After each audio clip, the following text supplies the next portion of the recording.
I don't know if I've ever heard anyone say that in reality. It's Rachel. Yeah, it's Rachel Dolezal. There's an actual person Okay. who does this. She says she's like. All right, chat. What are you looking at? We doing okay? Wait, where's the link to the live stream? Hold on. I'm on your channel. I don't see. Let me see here. Oh, Okay, there it is. Yeah. I think it's going. The cursed Chinese Is it? stream. Yeah. Here we Is go. it working, folks? Hey, Southpaw, how's your streaming life? we can hear you. Yay! Oh my god. Yep. Okay. Okay. It seems to be working. So, the morphine.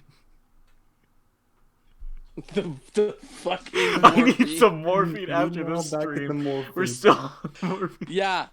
Can we all collectively just take a few 100 milligrams of morphine? Oh my god. Oh! I mean, finally.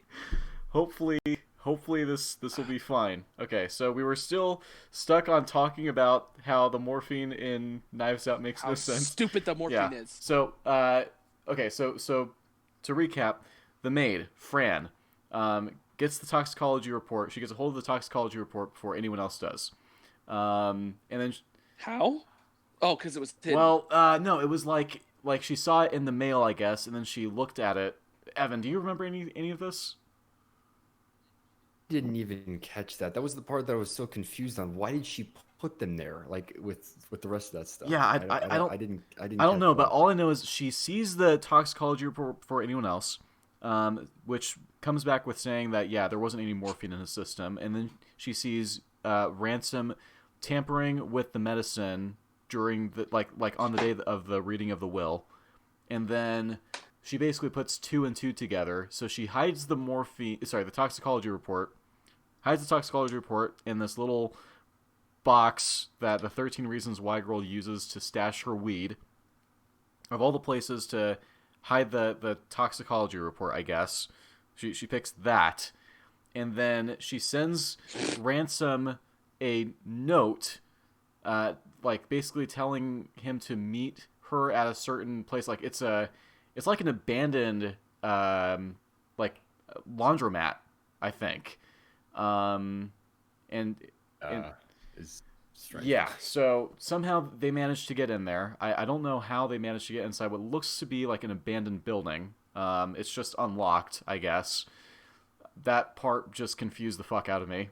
I love that the back door is unlocked. Yes, I it's noticed this that. big old place that's like abandoned. I was like, why the hell is the back door just wide open? That they just, it's not locked even though it's closed down. I was like, what's that all about? So, So apparently, Fran expected Ransom to just basically come quietly as she's blackmailing him. Like, say, I know that you manipulated events to have Christopher Plummer killed himself. And so what Buzz... Guys, keep in mind here that Buzz here has not seen this movie, so I'm having to explain the plot to him, okay? So, Buzz, what happens is Ransom, he's got this chloroform rag with him, okay? So he chloroform rags the maid, Fran, and then while she's knocked unconscious, he shoots her up with who knows how much morphine. Evan, were you paying attention to how much morphine he put in her? It was like he was taking like everything from the vial and like he injected it into like her heart. It was a right? whole vial of morphine in her heart, okay? Now, the timeline that we're given here is this is happening at 8 in the morning, okay? So then that same morning, apparently the night before that morning that he shoots her up with morphine, Ransom threw a Molotov cocktail into the medical examiner's office, burning that building down and destroying all the records and everything. But there's still one record. There's still one copy of the toxicology report that's in the wind that has to be destroyed. And then, Ransom or, Marta, they're in the clear, basically. So after that, now that morning, Marta gets a note to go to that same laundromat, the abandoned laundromat, at 10. Ransom alters the note somehow, gives it to her, or like basically anonymously drops it off at her place, and she has to like she sees, oh, meet me here at this location at 10 or something. Okay, and I can't remember who exactly it is, like why exactly Marta thinks who Marta thinks is sending her this note. I don't understand that part. But hold on, give me 1 second. Okay. So God, this is fucking stupid. So there's this Marta and Ransom go to the burnt down medical examiner's office, and while they're there, Daniel Craig and the other cops notice them and approach their car. And then Marta decides that the smart thing to do is to immediately try driving away. Okay? So there's this car chase that ensues. And because Marta is driving a piece of shit car that goes at like 60 miles an hour when you're flooring it, they catch up to her eventually. And so then they decide that they're going to drive back to Christopher Plummer's house, I guess, or maybe it's the police station. I guess it's fine, but it's almost 10 o'clock. Okay, so Marta is driving her car with Daniel Craig while Ransom is arrested, and Marta lies quickly and says that Ransom gave her the idea to start driving away when that wasn't the case. And then she like immediately throws up in a cup while Daniel Craig isn't looking, and then puts it back down. It's like a fast food cup, so it's covered up and everything. So then, and I thought for a long time that Daniel Craig was going to take a sip from that cup or something like that. Like it felt like a setup, but it wasn't. They didn't actually go that route.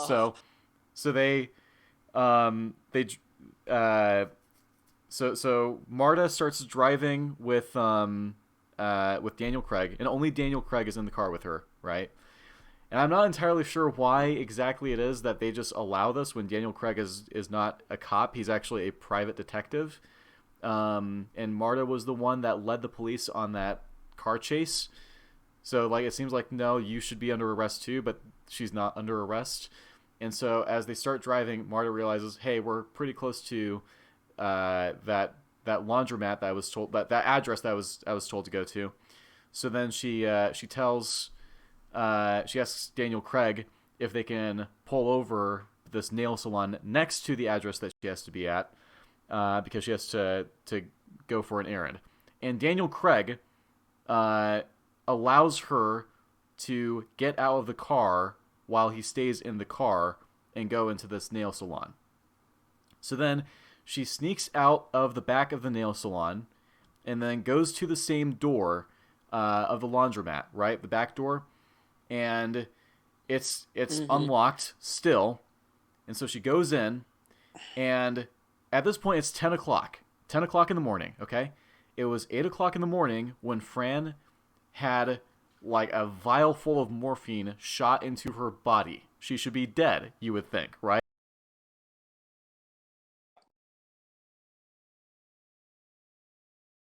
Southpaw, you did.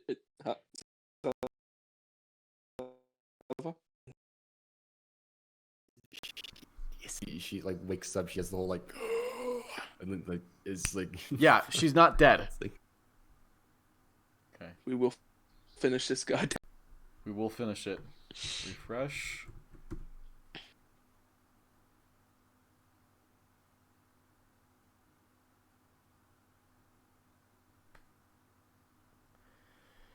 Oh boy, this is really not fun. This is for a story, but yeah, this is one of those just like, oh no. I don't understand how like why it's doing it now. I don't understand like why it was doing fine the last few streams, and all of a sudden tonight it's just really bad. Fix your goddamn mint internet. It's not my internet, dude.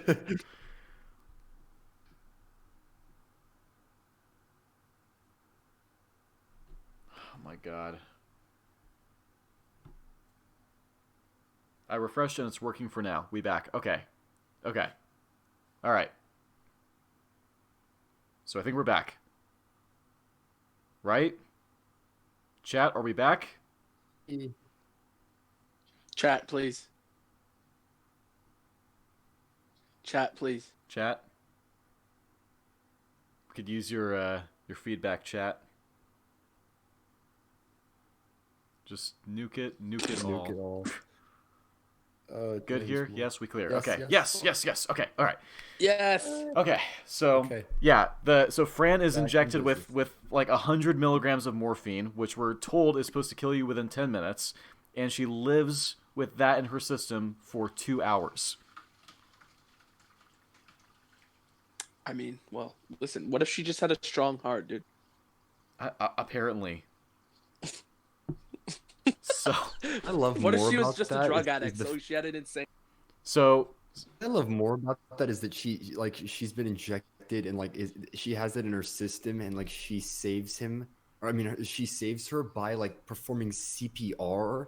It's just like, yeah, it's one of those movie things, but I just laughed at it. she Like, gets come on. she gets rushed to the hospital, and then Daniel Craig takes Marta back to the to Christopher Plummer's big mansion, right, where the rest of the family is, and it seems like she's going to confess that yeah, she basically killed Christopher Plummer, because at this point they don't know that the vials were switched or anything.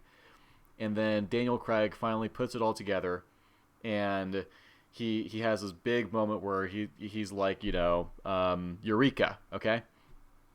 So takes Marta into a separate room and explains to her. Now, there's this whole thing where Daniel Craig was talking about how the whole case was like a donut, right? Because it had this big hole in the middle. And then in the scene, he's like, but, we thought that we had found the hole to fill that donut. But as it turns out, there's a hole in that donut hole. It's a donut within a donut. And it's like, it was a funny bit of dialogue. And then we find out, so... Very good delivery on Daniel Craig. Yeah.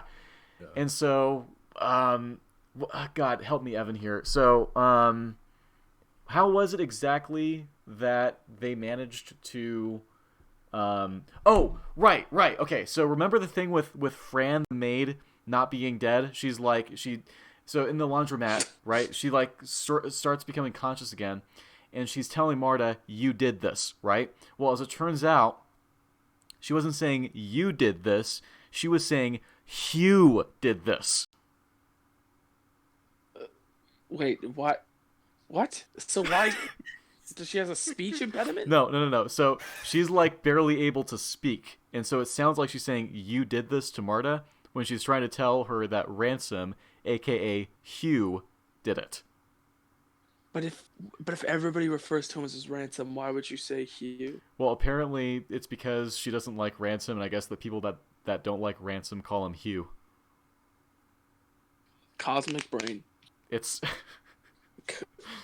so we've and so it's because of that and the fact that Marta tried saving the maid, and like the maid later dies in the hospital, and as they're confronting Hugh about this, Hugh goes into this cliche monologue. It's like, Hugh, if he just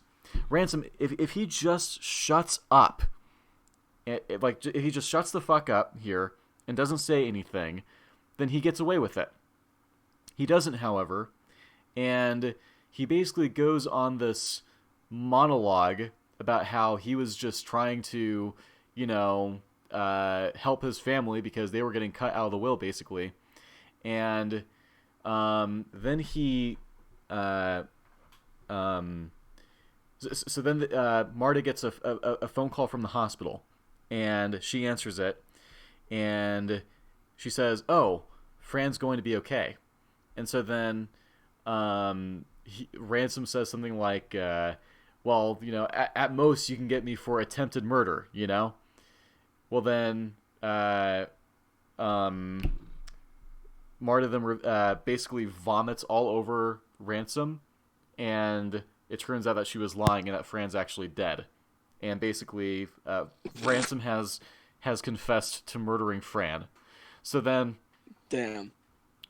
Ransom reacts to this by, that giant circle of knives that's like been very prominent in the like the marketing and everything in this movie.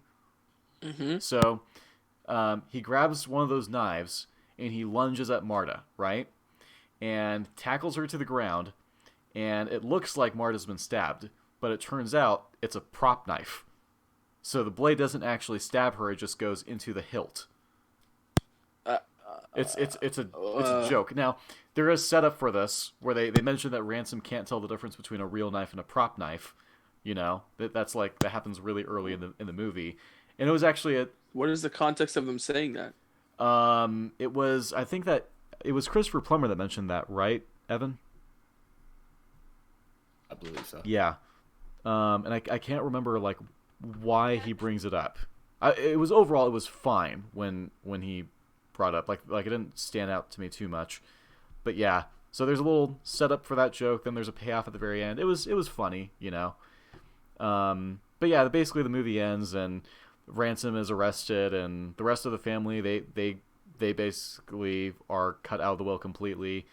And the last shot is Marta looking down at them from the balcony outside the house, and she's drinking from a cup of coffee that says, "My house, my rules, my coffee," I think. But her hand obscures the last two lines, and it just says "my house," and then it cuts to credits. So, pretty good movie, pretty well written, as you can tell. I mean, okay. There's a lot. Like, I honestly, the thing with that one person lingering after being like lingering for 2 hours after being pumped full of morphine, that was the moment where I basically kind of like gave up. I just thought that the plot was so like it was so bad. The mystery itself, it does not make sense. And it's trying to like basically once the movie starts trying to explain what happened, it doesn't make any sense at all. And that's the important part. It's of the incredible murder mystery. that this movie appears to be simultaneously incredibly predictable and ludicrously convoluted at the same time. Exactly, yeah, Like yeah. he achieves both. Like the concepts are predictable. The culprit is very Yeah. No, go ahead. The culprit is predictable, but all of the events that lead up to it are just insanely contrived and ridiculous. Like it's one of those movies that just feels like so stupid and just Okay, so just you the know what? concept and execution. So you know what? Ryan Johnson is a genius, guys. Controversial statement. He's a genius. He's so brilliant at making terrible films. It was honestly like, yeah, the concept of it was kind of cliched, and then the execution of it was so horribly convoluted, and it relied on several favorite movie of the year, right? Yeah, obviously it's one of the best movies that came out in 2019. But you know what's still amazing though? What? This is still a better movie than The Last Jedi. Yeah, well, I mean, it's really hard to get. This is the thing. It's really hard to get worse. Yeah, Like, it really is. it's The thing, man, yeah, I like, mean, Last Jedi, Terminator, Genesis, Game of Thrones season 8. Those are all like you would have to work hard to make something which is like worse than those. yeah. They're like so structurally and like strategically bad at like destroying the entire franchise and the film itself. this is like so. a weird one-off question, but I'm curious as to what your guys' thoughts are. Do you think? I'm not going to get into the reason why we have so many terrible things these days because that's too long. But I do want to know: do you guys think that it's more like incompetence on the micro or macro level, right? Because when I look at The Last Jedi, it seems like everybody associated with Lucasfilm that were in charge of checks and balances seem to be just completely idiotic. And that's why it happened. Like everybody from the guys directly making film, like Johnson, all the way to the top, like Kathleen Kennedy. They all just seem to be complete idiots. But when it comes to stuff like Game of Thrones or Terminator Genesis or fucking Knives Out, like what is it? Do you think it's more the local level? Like who is signing off on these projects? Did they just not care? Is that what it is? It's on the micro level because like if you look in behind the scenes of The Last Jedi and Game of Thrones season 8, you're like the crew members cared, and so like everyone was trying. Like there's a great video that shows like how they put together like the Daenerys like destroying King's Landing, and you're like, these people were working hard to try to like make something that looked good, but the story that building to it is just complete garbage. And it's like it's one of those things where it's just like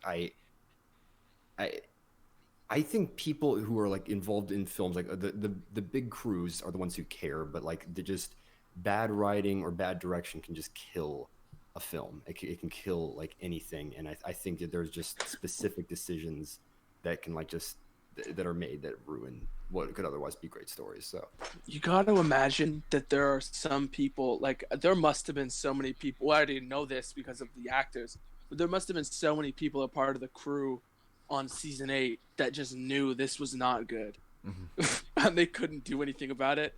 You know, like at the table reads. Can you imagine being like an assistant at the who hands out the scripts, and then you listen to them read it, and you just sit there like, wait, what?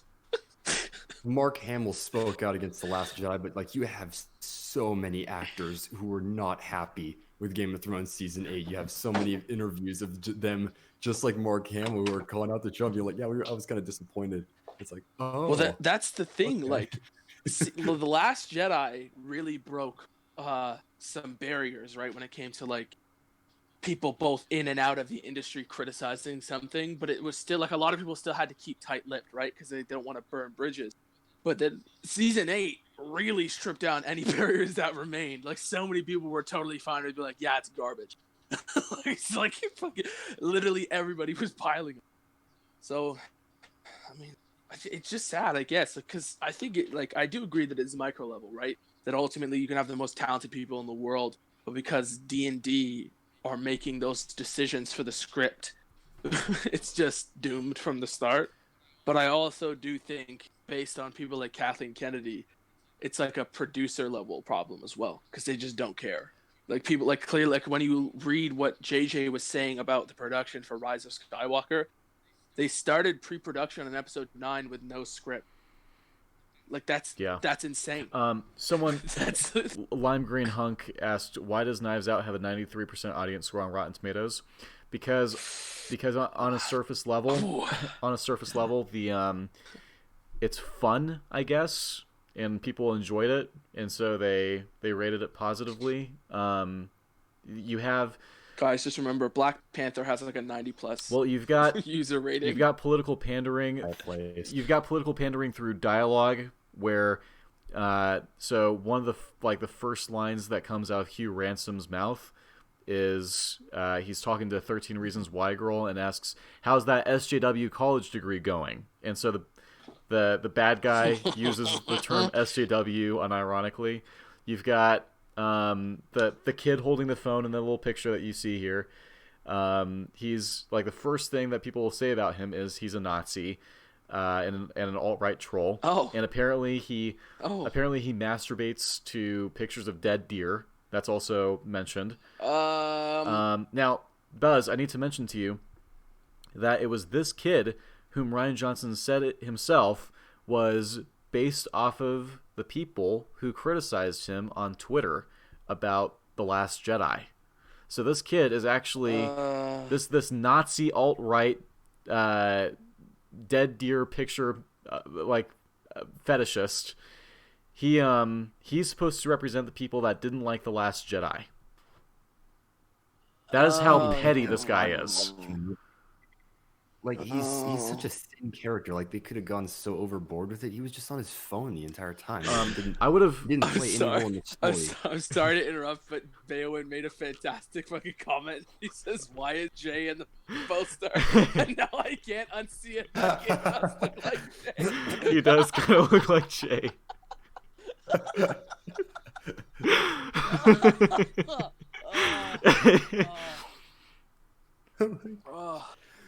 But yeah, sorry, Evan. Go carry on. Yeah. I was just saying, like, he's barely even a character. He's barely in the movie. It's like if that is honestly what he feels the Last Jedi critics are like, then he just disregards them because he disregarded that kid. He's not in the movie that much at all. I mean, So it's I mean, he just also he said once on Twitter that the hate he gets for the Last Jedi, he's like, it's really no different from the normal hate and vitriol from the internet. Like he made that tweet before and replied to somebody. So I'm like, man, like, so, I don't know. wonder every Like, now, does he watch YouTube? Like, I don't think he has he does. seriously I don't think not he does. No, watched any videos or read any reviews that like present anything? no, I straight Like, up, I really don't think he does. No, he like, just based on how insulated that it seems that they are, like John Boyega being surprised that people were disappointed that Finn got shafted in the movies. Like, I don't think the people associated with it actually do check. Like, I don't think they look at any criticism. And I think I like that's David F. Sandberg, the director of Shazam. Like, he has his own YouTube channel. He was on Southpaw'dcast recently. It's like, that's kind of cool seeing that. You're like, all right, you know, director keeping in touch. I tore Shazam apart for 80 minutes. Now, by the way, folks, I recently had to delete that video because I'm waiting to. I'm undergoing review from YouTube for like monetization, and I'm hoping to pass. So because of how long that video is and how much of a movie I show in it, I'm keeping that down for now. But what's going to happen is, and Evan and I have discussed this in private, but what we're going to do is it will be re-uploaded and it will be remastered. Basically, we're going to fix a lot of editing issues. The little bit of ear rape that happens in that video, we're going to fix that, so that won't happen again. We're hoping to have higher quality clips in there as well. I'm going to flip the image of certain parts of the video that are unreadable because they're like mirrored basically. So I'm going to unmirror them. It's basically going to be a much better looking video when it's up. And Evan and I are going to work on that together. Cut. Yeah.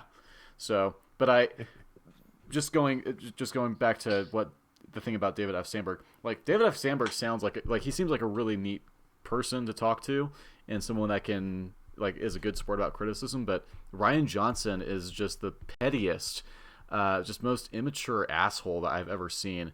If with this movie, like this kid in particular, if he didn't say, yeah, this was inspired by The Last Jedi haters, if he didn't say, if we haven't spent the last 2 years being called Nazis and racists and misogynists and trolls and everything by the people that like The Last Jedi, just because we don't agree with their opinion about the movie, like, I would have been fine with the kid. I would have been fine with like plenty of other things. But the thing is, it's Ryan Johnson. He's an asshole. So He's such a shitter. yeah.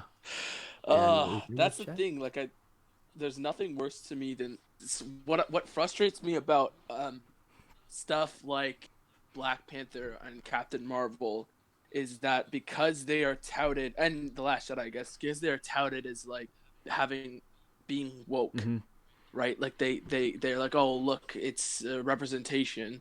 Any criticism is going, because there are psychos out there who will be racist and sexist inevitably because it's the internet.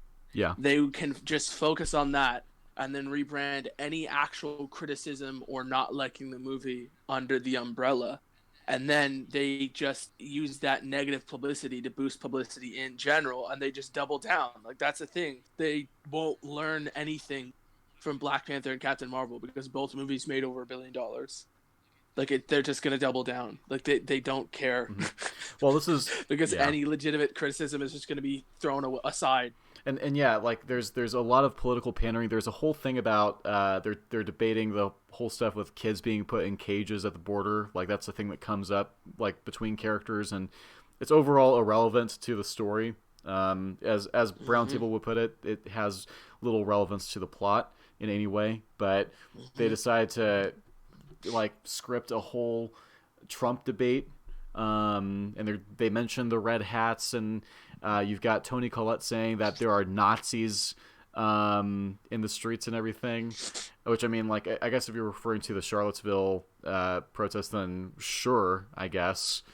But it's kind of framed. Yeah. It's kind of framed as if to mention anyone that wears a red hat, which is a little extreme. And I'm not even a person that supports Trump, but for me, it's like, if you're going to criticize Trump in your movie, maybe it should be relevant to the story. Maybe it shouldn't be like a movie version of, so here's the thing, I fucking hate Trump, where it's just like this tangent that comes out of nowhere and is very forced. And I mean, I get, like, you know what, people in real life have these kinds of debates all the time, and so, you know, it's fine, I guess, if you want to have characters in a movie talk about it, but at the same time, there's a rule that you're sort of supposed to, like there's a, what's it called, like conservation of information or something. Like, look, people take shits all the time. We don't have to see the characters go to the bathroom. People eat all the time. We don't necessarily have to see the characters eating. It's like, and this is one of those things where it's like we have this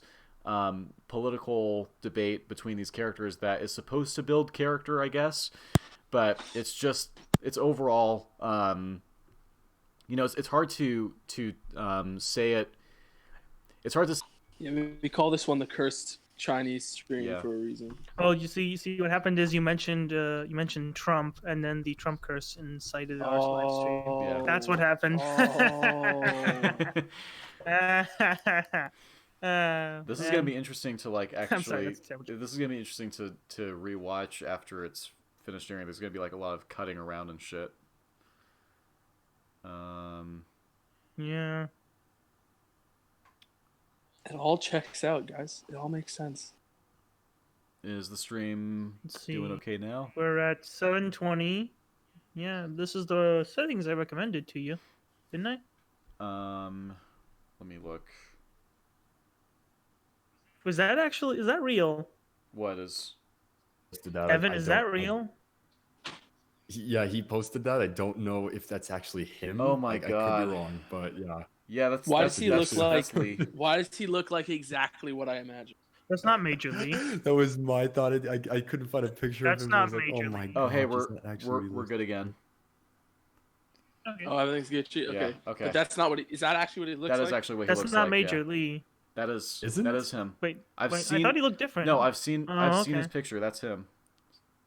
But All It's right. just me on a normal day. His So, name's Lee Lustig, right? I want to ask from the topic of this video. So you watched Knives Out, Southpaw? How was it?